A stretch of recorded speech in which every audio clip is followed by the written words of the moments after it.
Salut Chris. Salut Sophie. Donc on est ici dans notre bureau à Namur, dans le Business Village Ecolis.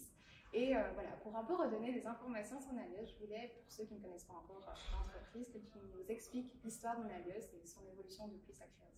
Oui, évidemment. Alors, il faut savoir que Ben et moi, à la base, on est des anciens d'Odoo. Donc, on a travaillé pendant plusieurs années en tant que consultant chez Odoo et c'est là qu'on s'est rencontrés, qu'on est devenus amis. Et très très vite, en fait, on a pris des responsabilités chez Odoo en tant que consultant. On a implémenté pas mal de projets partout en Europe. Et un jour, on s'est dit, mais pourquoi on ne ferait pas ça pour nous-mêmes?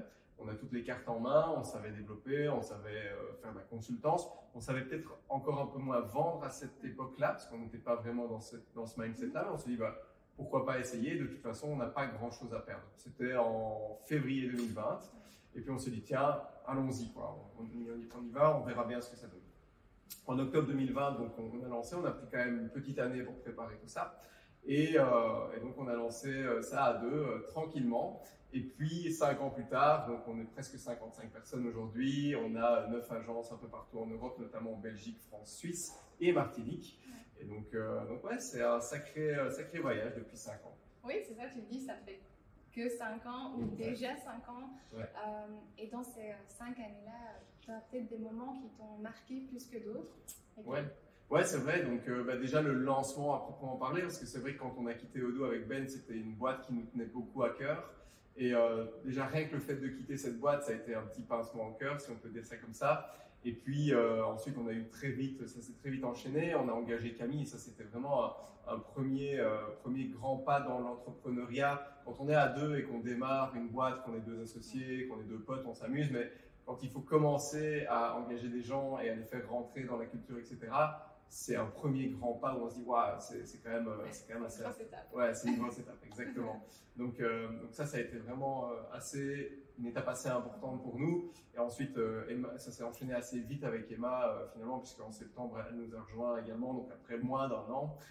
Dans le même temps, en plus, on est passé Silver Partner et Gold Partner en même temps. Donc, ça s'est très vite enchaîné et on est passé vraiment de 4 à presque 12 personnes dans l'année qui a suivi. Donc ça a aussi été une grosse étape assez marquante dans notre évolution. Puis il y a eu la Suisse en même temps. Donc on a démarré en avril 2022, si ma mémoire est bonne.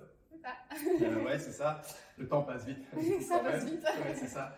Mais donc la Suisse s'est enchaînée et puis ensuite on a encore grandi, etc. en Wallonie et en Suisse. Et puis on a décidé de s'associer avec Geoffroy de chez Ecofin du coup un peu plus tard, donc c'est en 2023, pour vraiment démarrer sur l'internationalisation de Nalios, parce qu'aujourd'hui, à cette époque-là, on était vraiment présent en Wallonie et en Suisse, mais on n'avait pas encore cette dimension internationale qu'on connaît aujourd'hui.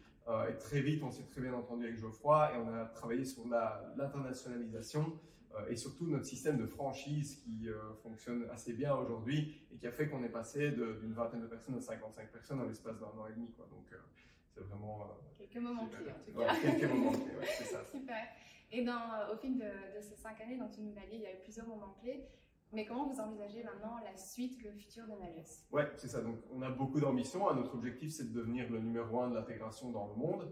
Donc, pour ça, on a notre système de franchise qu'on a mis en place il y a un an et demi, du coup. Ouais, c'est ça. Donc, c'est en 2023. Et le but, c'est vraiment de faire rentrer des entrepreneurs qui ont un mindset où ils veulent faire de la digitalisation d'entreprise. Ils veulent aider localement les boîtes à se digitaliser. Et donc, on a vraiment à cœur de pouvoir avoir cet impact local au sein des différentes régions, que ce soit en France, mais aussi partout en Europe et ailleurs, d'ailleurs dans le monde. Et donc, on a pour ambition d'ouvrir entre 6 et 8 agences par an. Donc, c'est quand même un volume assez important. C'est conséquent. Mais on a la capacité de le faire. Donc, on va tout mettre en œuvre pour y arriver, quoi. C'est ça l'objectif. Un beau futur. Un beau futur, ouais. C'est ça. Et donc, ici, on parle du futur, on parle également du côté international, mais local, on le sait, on a différentes agences à l'étranger, plus proches de nous. Comment est-ce qu'on arrive à quand même rester proches les uns des autres? Si tu voulais passer un message aux différentes agences, aux différentes personnes qui travaillent chez Nalios? Ouais, c'est ça. Ouais, non, en fait, on a la chance d'avoir une équipe qui est absolument incroyable au niveau justement de cette cohésion. Donc, je voudrais d'ailleurs les remercier parce que c'est vrai que grâce à eux, grâce à toi, grâce à Denise qui est derrière la caméra aujourd'hui, on a la chance d'avoir cette cohésion d'équipe et on essaye de faire en sorte que même s'il y a une distance qui nous sépare entre les différentes agences, qu'on garde cet aspect cohésion. Et comment on fait? On a des systèmes communautaires de partage d'expériences, on discute énormément les uns avec les autres, on a des chats sur lesquels on partage, que ce soit des informations commerciales, des informations de consultance, des informations de développement, de marketing. Tout ça est vraiment important. Et alors, on se réunit plusieurs fois par an aussi, que ce soit pendant les audio expériences ou pendant le team building ou même pendant des réunions classiques, on va dire, pour justement essayer d'avoir cet aspect cohésion d'ensemble. On a également depuis peu un rôle qui consiste à justement faire le tour des agences pour s'assurer que on est bien ce liant qui va tous nous lier du coup, parce que l'esprit d'équipe pour nous est fondamental en fait. C'est vraiment ça qui va faire en sorte, même si on est localement séparés, qu'on ait une présence, qu'on ait en tout cas une aura globale et qu'on soit une équipe. Et ça se ressent, je peux te le jurer. C'est cool. Et tu sais, bon, je suis toujours un peu curieuse de connaître la suite. Est-ce que tu as des grands projets en ce moment qui animent Nalios dont tu voudrais nous parler ou pas? Ouais.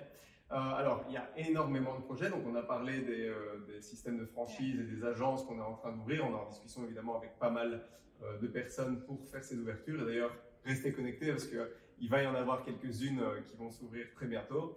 Mais oui, on a des projets particulièrement à l'étranger et hors Europe. Mais ça, je réserve ça pour une prochaine vidéo parce que c'est des annonces qui sont un peu plus qui sont importantes et qui nécessitent des vidéos spécifiques pour ça. Du coup, on pourra se retrouver dans une prochaine vidéo. Je te dis déjà merci pour toutes ces informations et à très vite pour la suite. Merci à toi Sophie, à très vite. Avec plaisir.